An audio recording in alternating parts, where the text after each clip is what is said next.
Assalamualaikum warahmatullahi wabarakatuh. Hari ini kita masuk di pertemuan kedua mata kuliah Geometri Transformasi. Pada pertemuan kedua ini kita akan memahami dan membuktikan suatu fungsi itu termasuk transformasi atau bukan. Yang pertama, pengertian dari transformasi geometri itu sendiri. Apa itu transformasi geometri? Transformasi geometri adalah proses mengubah suatu titik koordinat menjadi titik koordinat lain pada bidang tertentu. Transformasi tidak hanya terhadap titik, tetapi bisa juga dilakukan pada kumpulan titik yang membentuk bidang atau bangun tertentu. Maksud dari paragraf ini adalah pengertian dari transformasi geometri. Jadi proses mengubah di sini maksudnya adalah ketika suatu titik itu dirubah dalam artian titik itu digeser ataupun dicerminkan menjadi titik lain. Itu pengertian dari transformasi geometri, yaitu proses mengubah setiap titik. Selain mengubah setiap titik, transformasi juga dilakukan pada kumpulan titik. Kumpulan titik itu yang membentuk bidang atau bangun, seperti misalkan kumpulan titik yang membentuk bidang atau bangun segitiga. Nah, itu proses mengubahnya itu yang disebut suatu transformasi geometri. Misalkan ada sebuah segitiga, kemudian dicerminkan menjadi terbentuklah segitiga lagi. Nah, itu proses itu disebut dengan proses pencerminan itu disebut dengan transformasi geometri. Kemudian, pemetaan atau fungsi diartikan sebagai suatu aturan yang menghubungkan suatu bilangan real dengan bilangan real lainnya. Di sini ada pengertian pemetaan. Transformasi merupakan bagian dari fungsi. Oleh sebab itu, pemahaman mengenai fungsi menjadi hal yang penting. Maksudnya, kita tahu di awal tadi bahwa transformasi geometri itu mengubah setiap titik, misalkan di sini setiap titik ya, setiap titik koordinat menjadi titik koordinat lain. Hal ini berarti bahwa terdapat relasi atau hubungan antara setiap titik dengan titik koordinat yang dibentuk. Nah, karena dia hubungannya mempunyai satu pasangan, ya, jadi dia termasuk juga fungsi. Oleh sebab itu, transformasi ini juga bagian dari fungsi. Pemetaan atau fungsi pada bangun geometri. Nah, pemetaan pada fungsi geometri atau pemetaan pada bangun geometri maksudnya ya. Pemetaan pada bangun geometri ini disebut dengan transformasi geometri. Jadi bisa disimpulkan bahwa transformasi suatu bidang V adalah satu padanan yang mengaitkan setiap anggota V dengan satu anggota V. Ini jadi dapat disimpulkan pengertian dari transformasi. Misalkan ini digambarkan transformasi pada suatu fungsi pada bidang V adalah suatu padanan atau suatu pemetaan yang mengaitkan setiap anggota V dengan satu anggota V. Jika F adalah fungsi dari V ke V yang mengaitkan setiap X anggota V dengan Y anggota V, maka dapat ditulis Y sama dengan Fx. Ketika ada fungsi F, kemudian F ini memetakan ke dirinya sendiri. Dan ada X ini anggota F dengan Y anggota F, maka fungsinya dapat ditulis seperti ini. Y sama dengan F Fx, di mana X adalah prapeta dari Y oleh F. Y adalah peta dari X oleh F. Jadi X ini menjadi prapeta. X ini bisa dikatakan adalah daerah asal atau domain. Kemudian Y ini adalah peta dari X. Jadi Y ini bisa dikatakan ring atau daerah nilainya dari X.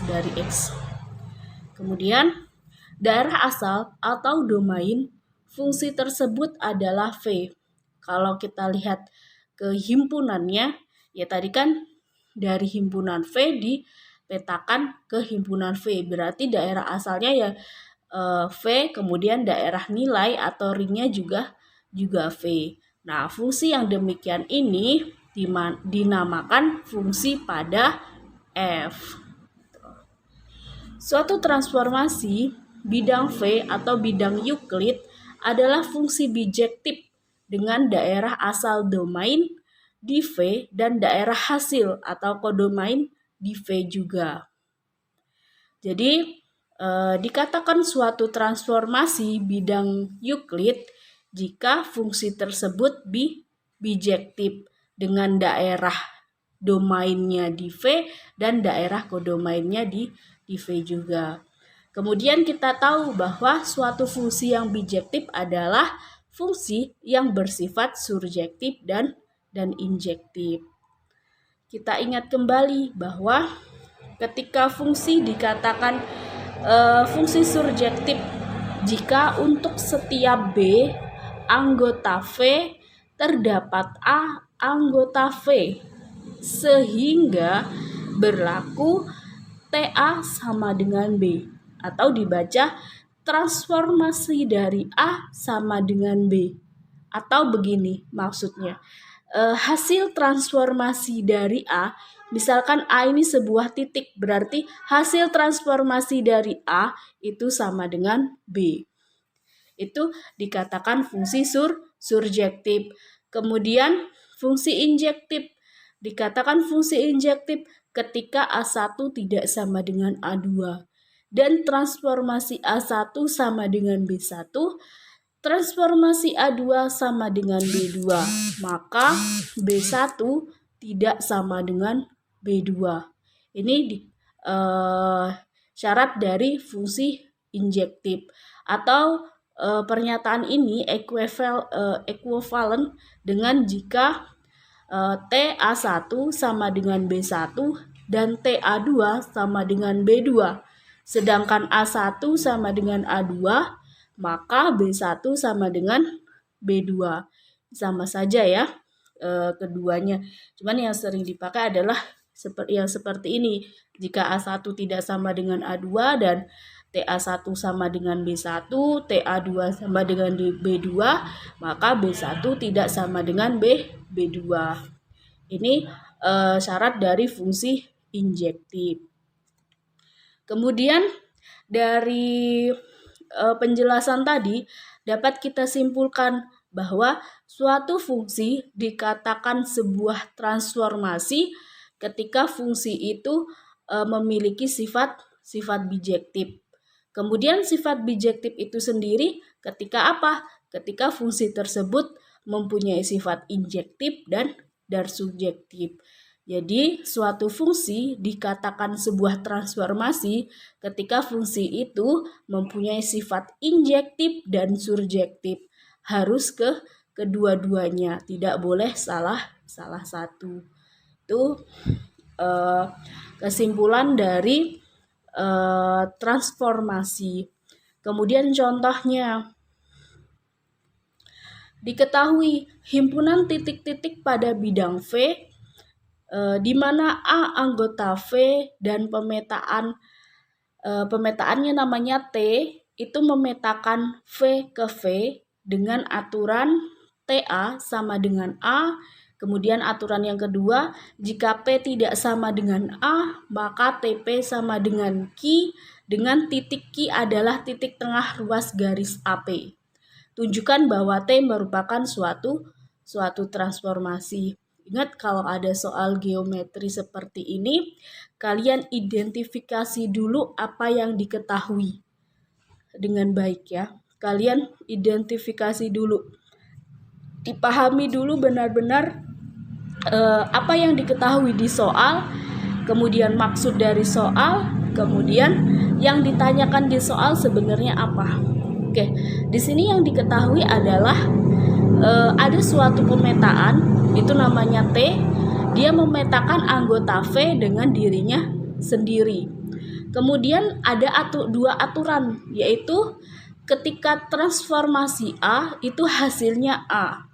Jadi ketika A ini misalkan sebuah titik, berarti hasil transformasi dari sebuah titik A itu adalah dirinya sendiri. Berarti TA sama dengan A. Di sini aturannya. Kemudian yang kedua, jika P tidak sama dengan A, misalkan A tadi sebuah titik ya. Jadi P tidak sama dengan A ya, berarti P ini juga sebuah titik. P tidak sama dengan A, maka transformasi P itu sama dengan Q. Jadi hasil dari transformasi P itu sama dengan Q. Kemudian titik Q adalah juga termasuk titik tengah ruas garis AP. Jadi selain ada titik A, titik P, kemudian titik Q, ada ruas garis AP. Di mana di tengah-tengah ruas garis AP ini ada titik Q. Sudah mulai tergambar ya bagaimana bentuknya. Kemudian yang ditanyakan, tunjukkan bahwa T merupakan suatu transformasi. Ingat, suatu fungsi dikatakan transformasi ketika fungsi itu memenuhi sifat injektif dan surjektif. Jawab yang pertama. Untuk pembuktian yang pertama, pembuktian TA sama dengan A. Nih, ambil titik sembarang atau ambil sembarang titik di V. V ini bidang Euclid. Jika titiknya adalah A, maka petanya A itu sendiri. Misalkan di sini sudah terbukti dengan jelas ya, katanya transformasi A sama dengan A, ya berarti seperti identitas. Jadi transformasi titik A ya dia sendiri, TA sama dengan A. Kemudian kalian juga bisa lihat ini seperti ini. Misalkan untuk pembuktian aturan I yang pertama, ambil sembarang titik V anggota ambil titik P anggota V. Kemudian misalkan tadi yang pertama ini yang diambil titik A, berarti TA sama dengan A. Sekarang kalau titiknya yang kita ambil misalkan selain A, titik P, kita akan membuktikan apakah TA sama dengan A. Tapi yang diambil titiknya adalah titik P. Maka ambil sembarang titik P anggota V. Jika peta P itu sama dengan A, jadi kita andaikan yang kita ambil titik P, kemudian diandaikan pula ring atau daerah hasil dari titik P ini sama dengan A. Ya jadi otomatis prapetanya itu adalah A itu sendiri. Jadi ini petanya itu P, sedangkan P itu sama dengan A, ya maka kalau daerah hasilnya A, ya berarti otomatis prapetanya atau daerah domainnya ya A itu sendiri. Jadi juga terbukti TA itu sama dengan A. Kalian bisa ambil pemisalannya di titik A, kemudian TA sama dengan A. Kalian juga bisa mengambil titik P, namun diandaikan juga P ini sama dengan A, gitu ya. Sama-sama terbukti TA sama dengan A. Kemudian untuk aturan yang kedua, ambil sembarang titik di V. Ya, ini yang pertama ya. Yang kedua ini, jika titiknya ada P tidak sama dengan A. Jika titiknya ada P tidak sama dengan A, ini ya. Karena V bidang Euclid, maka ada satu garis yang melalui A dan P. Ini tadi ya, ada garis AP, namanya garis AP.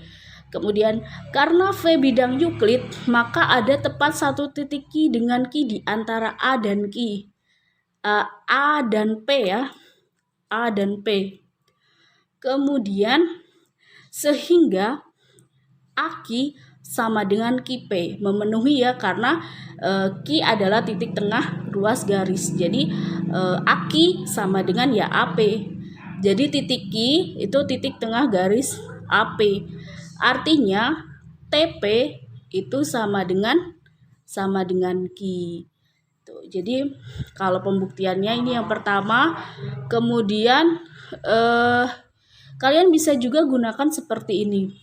Jika P tidak sama dengan A, maka begini. Ini kan sesuai gambarnya. Katanya ada ruas garis AP. AP. Kemudian titik Q ini dia di tengah-tengah ruas garis AP. Kemudian hasilnya TP sama dengan Q. TP sama dengan Q. Berarti Q ini hasil transformasi dari titik P. Berarti P ini adalah prapetanya atau domainnya, sedangkan Q ini adalah petanya. Peta terhadap P. Q ini adalah petanya atau daerah hasilnya atau daerah hasil transformasinya kalau di sini. Jadi kita bisa buktikan dengan gambar ini. Nih seperti ini. Dari gambar ini kita bisa buktikan. Jadi Q adalah titik tengah dari AP yang merupakan satu-satunya titik tengah. Jadi terbukti dari gambar ini bahwa TP sama dengan Q.